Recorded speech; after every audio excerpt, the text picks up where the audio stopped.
Hey, salut tout le monde! Bon, faut que je fasse une coupe d'ajustement. C'est la première fois que j'essaye ça. Je vais essayer de vous parler aujourd'hui en faisant du vélo. Vous savez que j'aime bien bouger, puis j'aime aussi de faire des vidéos. Puis là, je me suis dit, tiens, pourquoi pas jumeler un peu des deux aujourd'hui. Fait que j'ai ma bouteille d'eau, fait que si j'ai besoin, je peux boire de l'eau. Et puis, je me suis pris des petites notes sur qu'est-ce que je voulais vous partager aujourd'hui, puis on va essayer de voir ce que ça va donner. Fait que vous me direz ce que vous en pensez. Fait que la vidéo aujourd'hui, ce que j'aimerais vous partager, c'est un peu une réflexion sur ma retraite. La retraite que j'ai prise de mon emploi à temps plein en 2019, en mai 2019.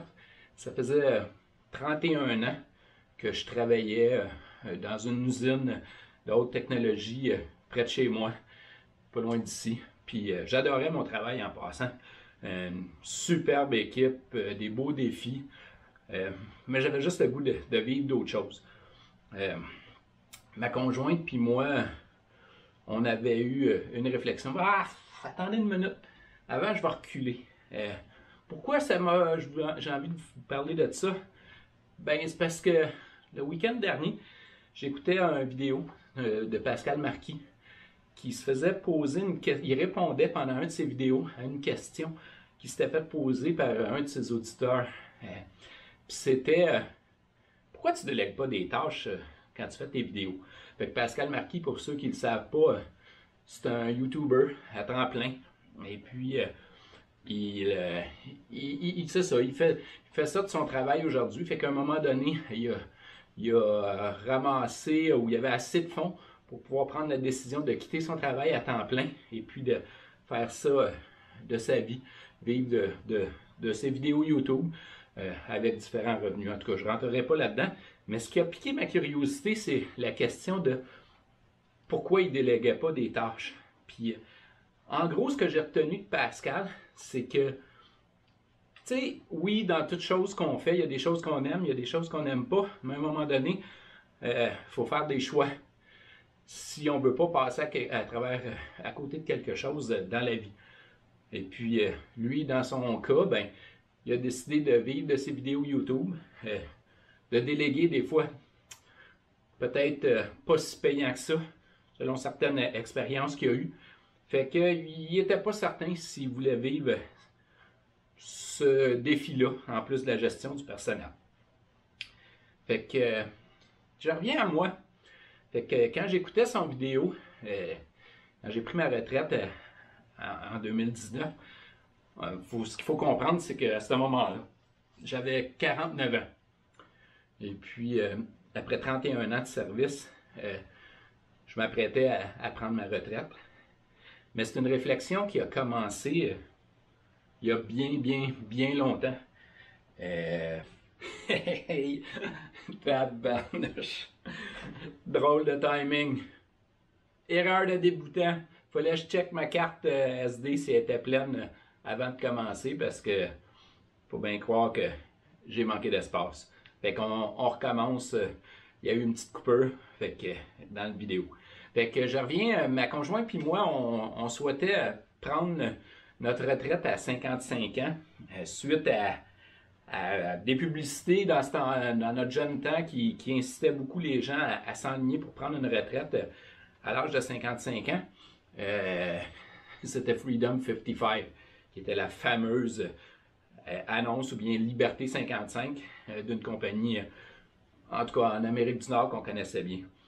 Et puis, c'est à partir de là qu'on faisait cette réflexion-là dans la vingtaine à peu près. Puis, on avait un revenu quand même assez modeste à ce moment-là. Mais on a toujours eu une très grande discipline de gestion de nos dépenses. Gestion de dépenses, pour nous, c'est quelque chose qui a toujours été très important parce que faut que tu comprennes où ton argent va. Puis dans le fond, la retraite, il y a deux éléments importants, je pense, à retenir. C'est il y a un 50%, je vais dire, qui est le côté financier. Je vais remettre un petit peu de jus. Qui est le côté financier, l'aspect financier de prendre sa retraite. Est-ce que je suis capable ou pas de prendre ma retraite? Pour arriver à faire ce calcul-là, il y a quelque chose de bien important. Il faut comprendre où vont nos dépenses. Comment on a besoin d'argent pour vivre. La réponse peut être 30, 40, 50, 100, 200 000 par année. Peu importe le chiffre, il est personnel à chaque personne ou à chaque couple. Fait que, mais pour arriver à le connaître, à le comprendre, ben, il faut connaître son budget. Fait qu'il y a un 50% qui est un aspect financier. Nous, on gère notre budget, ça fait des années. En tout cas, moi, je me sers beaucoup de l'application budget. S'il y en a qui veulent un petit peu plus d'informations, vous pourrez demander en commentaire dans le bas du vidéo. Mais c'est l'application budget de Desjardins que je me sers. Fait que s'il y a des Français ou des Arabes ou peu importe, des gens ailleurs sur la planète qui sont français qui écoutent, vous ne connaissez peut-être pas Desjardins, mais vous avez sûrement une banque ou une institution financière qui peut peut-être vous offrir un outil pareil. Dans le fond, l'outil budget, ce qu'il fait, c'est qu'il vient vous représenter de façon graphique et avec des tableaux l'ensemble des dépenses que vous avez. Fait qu'on a vite compris, ou on savait, on a toujours su où nos dépenses allaient. Fait que ça, c'est l'élément numéro 1. Pour arriver à faire ça aussi, il faut que tu fasses ta planification sur ta durée ou ce que tu prévois être ta durée de vie. Une étude au Québec qui s'intitule La mortalité et l'espérance de vie au Québec, qui a été publiée en 2021, dit qu'en moyenne, un homme va vivre jusqu'à 81 ans et puis une femme jusqu'à 84 ans, ou 85 je devrais dire, parce que c'était 84,9. Vous pouvez trouver ça en passant ce document-là sur l'Institut de la statistique du Québec. Fait que si on part et on dit j'ai mon âge, je me base sur un âge moyen, je me mets un petit peu plus, un peu plus vieux pour me donner une marge de manœuvre ou un buffer en anglais qu'on dit souvent, bien, je peux arriver à savoir combien j'aurais besoin d'argent parce que si j'ai décidé de vivre sur 50 ou 100 000, peu importe le chiffre que vous avez déterminé, mais là, avec ton âge actuel versus l'âge que tu prévois, on n'a pas d'âge certain qu'on sait à quel âge qu'on va décéder, mais tu peux arriver à déterminer un certain âge. Fait que nous, c'est la façon qu'on l'a fait. Fait qu'on connaissait bien nos postes de dépenses et notre niveau de vie. L'autre chose qui nous a aidé après, ou ce qu'on a fait, c'est qu'on est arrivé à dire, OK, nos revenus, on va aller les chercher comment? Fait que, comme je disais, j'avais quand même un revenu on avait un revenu assez modeste en tant que couple parce qu'on a pris une décision lorsqu'on a eu notre deuxième enfant que ma conjointe resterait à la maison avec nos enfants. C'est une décision de couple qu'on n'a jamais regrettée.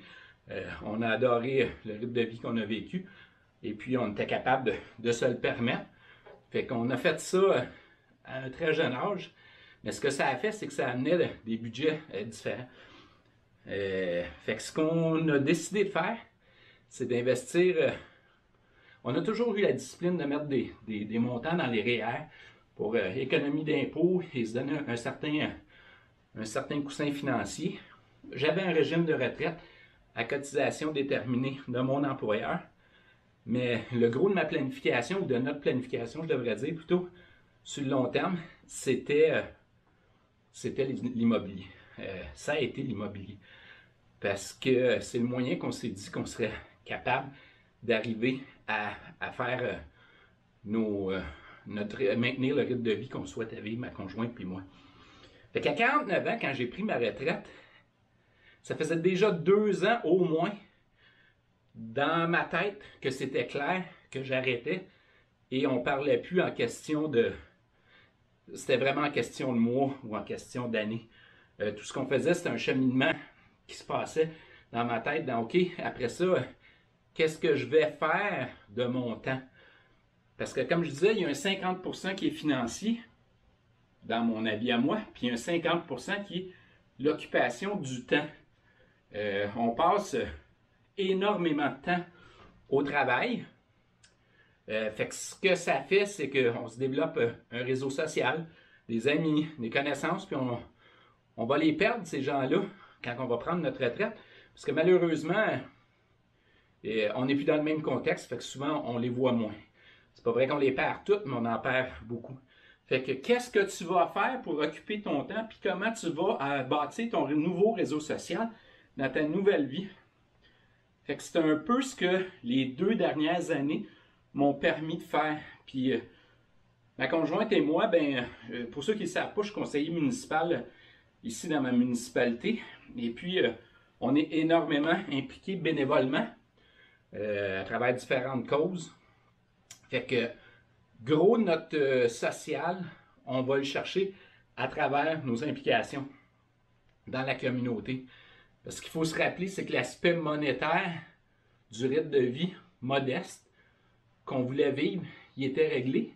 Fait que là, c'était comment on peut faire pour redonner ou s'impliquer dans la société pour pouvoir garder le niveau social, maintenir nos compétences, puis même faire profiter de nos compétences à la communauté, à la société alentour de nous. Fait que ça a été ça, le déclic qui nous a permis de faire ça.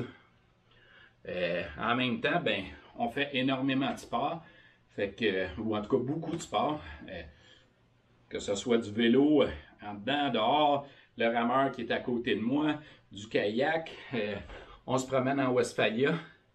Fait que vous voyez que tout ce que je viens de vous nommer, c'est des choses simples qui coûtent pas cher.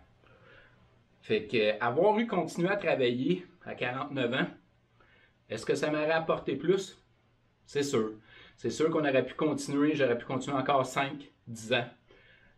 J'aurais mis de l'argent encore plus dans mes REER parce que je dois vous avouer que les dernières années, on mettait énormément d'argent, ou en tout cas un très bon montant d'argent dans nos REER, dans un but de pouvoir économiser de l'impôt parce qu'on avait les revenus immobiliers qui étaient là. Fait que de travailler pour placer, on s'est dit, hey, on va à la place se consacrer à notre immobilier.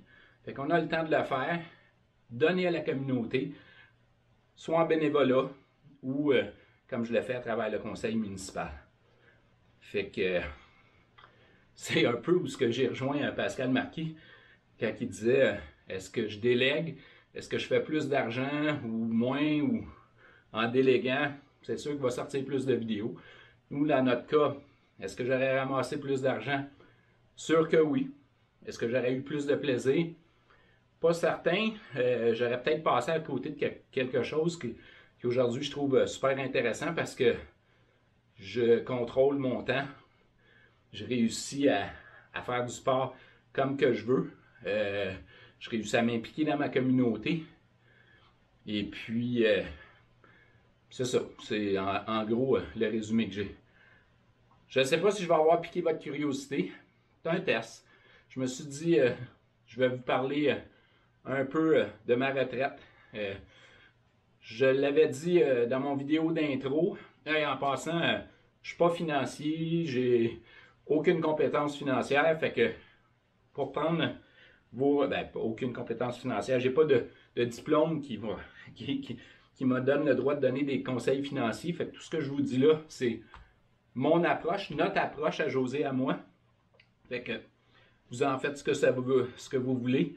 Je suis pas tenu, je veux pas être tenu responsable de décisions que vous allez prendre. Fait que je vous avais dit dans mon intro que je vais vous parler de différents sujets. Aujourd'hui, c'est la retraite. Fait que j'espère que vous allez avoir apprécié. Posez-moi des questions, des commentaires. Vous voulez savoir comment l'application budget fonctionne, comment on concilie le monde immobilier dans toute notre retraite. Gênez-vous pas, ça va me faire plaisir d'essayer de répondre à vos questions, puis de peut-être vous publier d'autres vidéos en les faisant changer un peu ou évoluer dans le temps. Fait que là-dessus, je vous souhaite une bonne soirée. moi, je vais continuer à pédaler. Ça va être plus facile de pédaler sans parler à une caméra vidéo. Je vais pouvoir augmenter l'intensité puis me donner un vrai workout. Ciao! Salut tout le monde!